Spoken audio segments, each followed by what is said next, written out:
Bien-aimés dans le Christ, aujourd'hui nous célébrons le 5e dimanche du temps ordinaire de l'année liturgique B.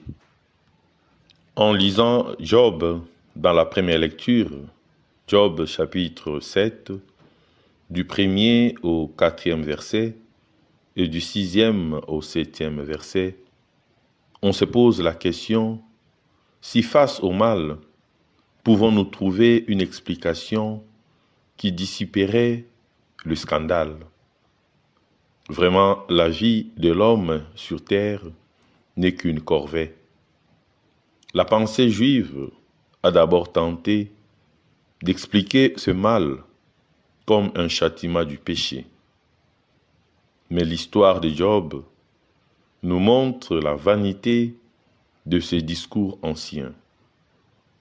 Le juste innocent est ici soudain frappé par le malheur. Il dénonce le caractère trompeur des tentatives humaines de réponse. Le mal reste sans justification possible, en l'absence de croyance nette à une autre réalité que l'existence présente. Nous devons simplement reconnaître les limites de notre compréhension du bien et du mal et affirmer notre confiance en Dieu. Dans tout ce qui nous arrive, nous devons bénir notre Dieu, lui qui guérit nos blessures intérieures, nous dit le psaume 146. Bien-aimés dans le Christ, annoncer l'Évangile est une nécessité qui s'impose. C'est une charge reçue du Seigneur qui doit s'accomplir dans la gratuité et l'effacement. C'est pourquoi, dans un esprit de liberté, nous devons nous faire tout à tous pour sauver à tout prix quelques-uns. Notre bénéfice, notre intérêt, notre gain, c'est le salut. On comprend bien dans cette deuxième lecture que Saint Paul nous invite à un changement. Lui qui est le pharisien converti a été arraché à un monde religieux dont il perçoit désormais le caractère trop humain et en découvert ce que l'amour miséricordieux de Dieu, il est pénétré de cette grâce. Il veut que nous ayons la conscience de vivre désormais en plénitude. Nous pouvons alors participer à la misère de nos frères et sœurs, en être écartelés, sans pour cela en être détruits. Bien au contraire, nous pouvons communiquer aux autres la liberté qui nous a fait accéder à une existence nouvelle que nous savons impérissable. En ce dimanche, posons-nous la question, quelle voie suivre pour vaincre définitivement le mal? Suivons l'évangile de Saint Matthieu, au premier chapitre, du 29e au 39e verset. En quittant la synagogue, Jésus, accompagné de Jacques et de Jean, alla chez Simon et André. Or, la belle-mère de Simon était au lit avec de la fièvre. Sans plus attendre, on parle à Jésus de la malade. Jésus s'approcha d'elle, la prit par la main et il la fit lever. La fièvre la quitta et elle le servait. Le soir venu, après le coucher du soleil, on lui amenait tous les malades et ceux qui étaient possédés par des esprits mauvais. La ville entière s'est pressée à la porte. Il guérit toutes sortes de maladies. Il chassa beaucoup d'esprits mauvais et il les empêchait de parler parce qu'ils savaient, eux, qui il était. Le lendemain, bien avant l'aube, Jésus s'éleva. Il sortit et alla dans un endroit désert. et là il priait. Simon et ses compagnons se mirent à sa recherche. Quand ils l'ont trouvé, ils lui disent « Tout le monde te cherche ». Mais Jésus leur répond « Partons ailleurs, dans le village voisin, afin que là aussi je proclame la bonne nouvelle, car pour cela que je suis sorti. » Il parcourut toute la Galilée, proclamant la bonne nouvelle dans leur synagogue et chassant les esprits mauvais. Acclamons la parole de Dieu. Bien-aimés dans le Christ, Jésus vient parmi nous et nous guérit. Par la grâce du baptême, il nous a régénérés et guéris. Par sa miséricorde, il renouvelle chaque jour notre existence. Nous sommes des hommes sauvés, et nous le sommes pour être autant de signes du Christ auprès de nos frères et sœurs.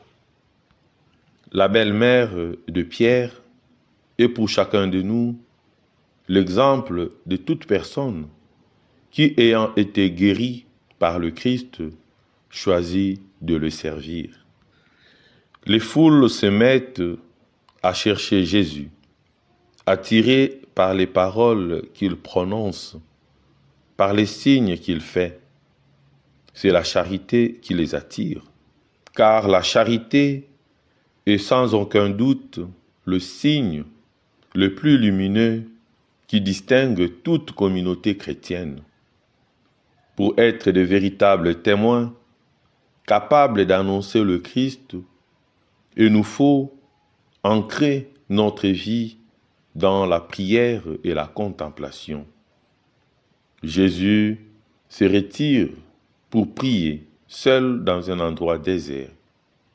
Il nous indique la voie principale que nous devons suivre si nous voulons être ses vrais disciples. Tous, nous sommes à la recherche de Jésus. Mais de la même manière que nous le cherchons, parce que nous avons besoin qu'il nous libère du mal et du malin, lui, il vient vers nous et s'approche afin de rendre possible ce que nous serions incapables de faire par nous-mêmes. Il s'est rendu faible afin de nous racheter, nous qui sommes faibles.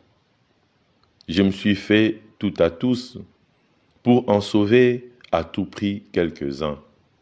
1 Corinthiens, chapitre 9, verset 22. Il y a une main tendue vers nous, qui sommes accablés par tant de maux.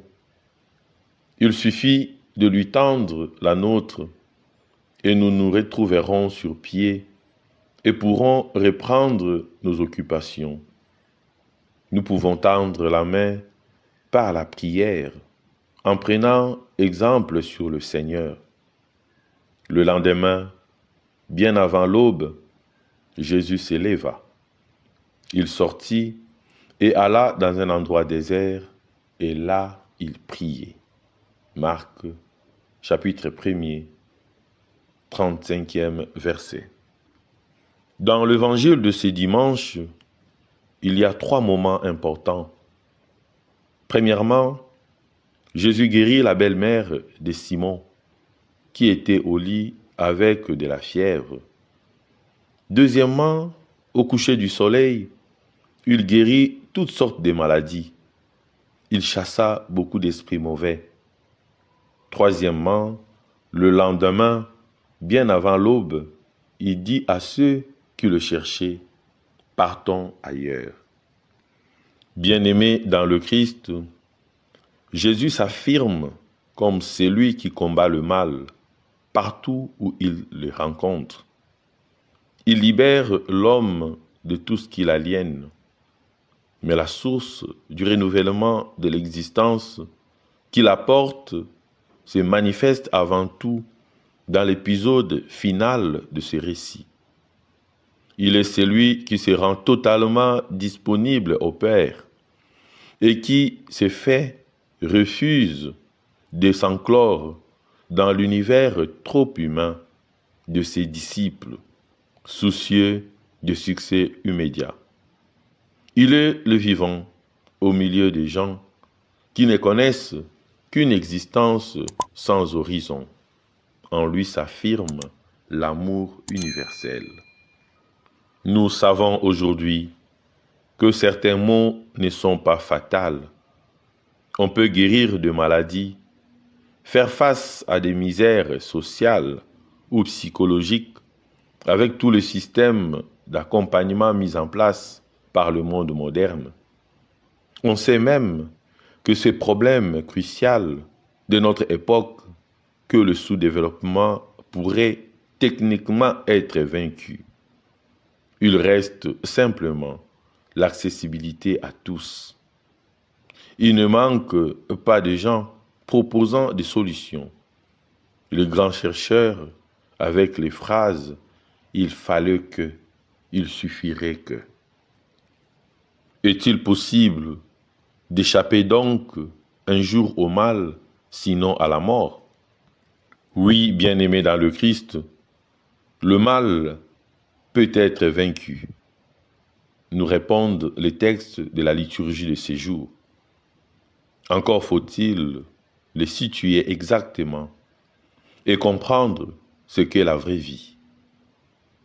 La victoire sur la maladie et la misère ne peut être que le couronnement d'une existence renouvelée où nous échapperons à l'étroitesse de nos vies pour nous ouvrir à la perfection de l'amour.